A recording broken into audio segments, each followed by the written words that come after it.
It's interesting. I just love the way the bees work. I was actually born in England. My parents are my mother's English, my father's Jamaican.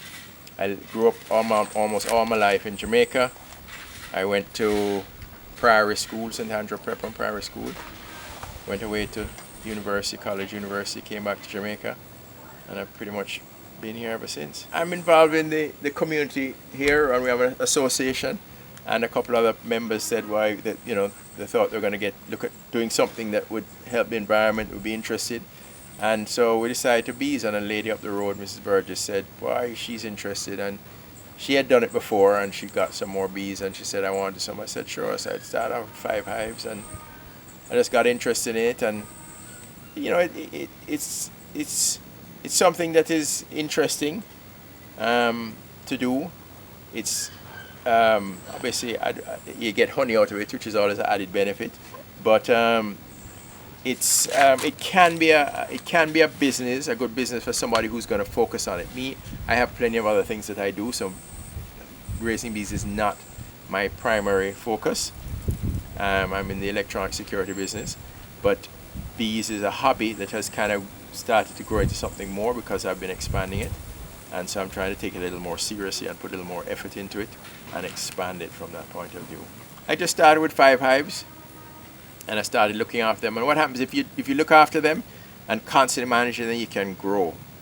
But if you don't manage them, then it's very easy to lose hives. It's very easy to lose hives to red ants, are one of the major predators, and they have other things that if you don't manage your hives properly, wax, moth, and other things can come in and drive out the bees, and the bees will swarm away or they'll die, and then they just leave the hive and they find somewhere in the bush to go and live.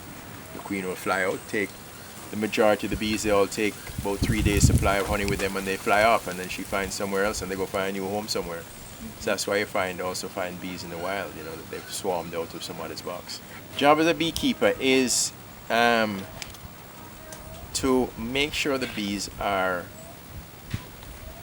food, because there's certain times of the year, heavy drought, a lot of rain, different types of climatic conditions, which means the bees can't find food. If it's a heavy drought, all the flowering plants dry up. That's where the bees get their food from, so they can't find food. Or if it's a heavy rain, the bees can't, a continual rain over days, weeks, the bees can't go out in the rain, so they have to stay in there and they consume food. So the importance is to make sure they have food. Now, during the time when you're having those conditions, you have to feed them. So normally you buy sugar in bulk and you mix it up in various different ways and put it into the hive or nearby the hive, and then they feed off of that. We only do that for the relatively short period of time when they can't find food. Once bees can find food, they leave the sugar, they ignore the sugar, and they go out and they find, logwood or ackee or what other plants, palm trees, etc., that they like to feed from.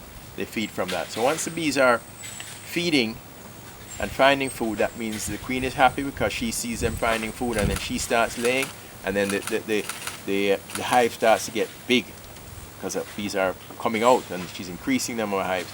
And that's where you then need to make sure you continually provide the queen with space to lay, because if the queen runs out of space to lay and they're wanting to keep growing, then she again will swarm out to the hive and go and find somewhere bigger.